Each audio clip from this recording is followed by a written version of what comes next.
ഒരു കഥ പറയട്ടെ. 1980 ഭീമാപള്ളിയിൽ നിന്നും ചാലിയാർ പുഴയ്ക്കക്കരെ എത്തിയ ബാവാക്കാന്റെ കഥ. പാലവും വിജനപാതകളും കടന്ന് ആദിവാസി മേഖലകളിലൂടെ യാത്ര ചെയ്താൽ മമ്പാട് ഓടായിക്കൽ പാലക്കടവിലെ ബാവാക്കാന്റെ ചായക്കടയിലെത്താം.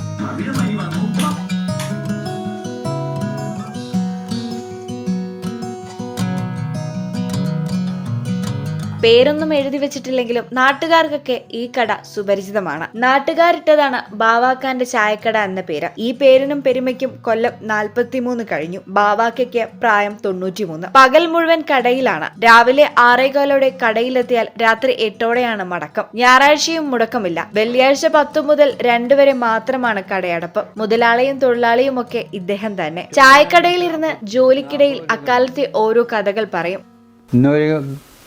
നിർത്തി നോമ്പ് മാത്രം ചായക്കടയിലായിരിക്കുള്ളൂ. ബാക്കിയുള്ള സമയങ്ങളൊക്കെ ഉണ്ടാവും. അന്ന് വന്യമൃഗമൊന്നുമില്ല. അന്ന് ഏത് പാതിരാത്രി ഈ കാട്ടിക്കുടി നടക്കാം. ഏതൊരു ബുദ്ധിമുട്ടില്ലായിരുന്നു. വന്യമൃഗങ്ങളൊക്കെ വന്നിട്ട് കൂടിയ ഒരു 10 കൊല്ലത്തിന് ഇപ്പുറത്തോട്ട് ഈ വന്യമൃഗങ്ങളൊക്കെ ഉണ്ടായത്.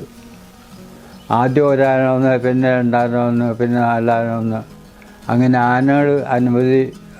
ഈ മലവാരത്തെ അതിഥി തൊഴിലാളികൾ അടക്കമുള്ള തോട്ടം തൊഴിലാളികൾക്കും പ്രകൃതി ഭംഗി കാണാൻ എത്തുന്നവർക്കുമൊക്കെ അത്താണിയാണ് ഇവിടം. പത്രം എത്തും മുമ്പേ കാട്ടാന ഇറങ്ങി നാട് വിറപ്പിച്ചതും കാട്ടുപന്നികൾ കൃഷി നശിപ്പിച്ചതും കാലവർഷക്കെടുതിയും അങ്ങനെ എല്ലാ നാട്ടുവിശേഷങ്ങളും കടയിലെത്തുന്നവരോട് ഇദ്ദേഹം പറയും. താമസം പാലക്കടവിലെ വനപ്രദേശത്തായതിനാൽ രാത്രി കടയടിച്ചു മടങ്ങാൻ നേരം വിജനമായ ഇടങ്ങളിൽ ബാവാക്ക ആനയെ വരെ കണ്ടിട്ടുണ്ട്. അപ്പോഴൊക്കെ ഉറക്കെ ഒച്ച വെക്കുമ്പോൾ ആന പിന്മാറി പോവുകയായിരുന്നത്രേ. ഭാര്യയും 10 മക്കളും അടങ്ങിയ കുടുംബം പുലർത്താൻ ഈ കടയ്ക്ക് സാധിച്ചെന്ന് ബാവാക്ക സാക്ഷ്യപ്പെടുത്തുന്നു. വിവാഹിതരായ 5 പെൺമക്കളും 5 ആൺമക്കളുമാണ് ഇദ്ദേഹത്തിനുള്ളത്.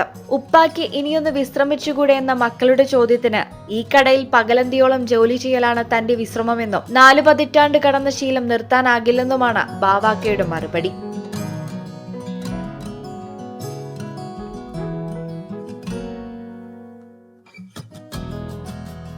ഈ channel Chaliyar. Kavita Gold and Diamonds. Choose your special.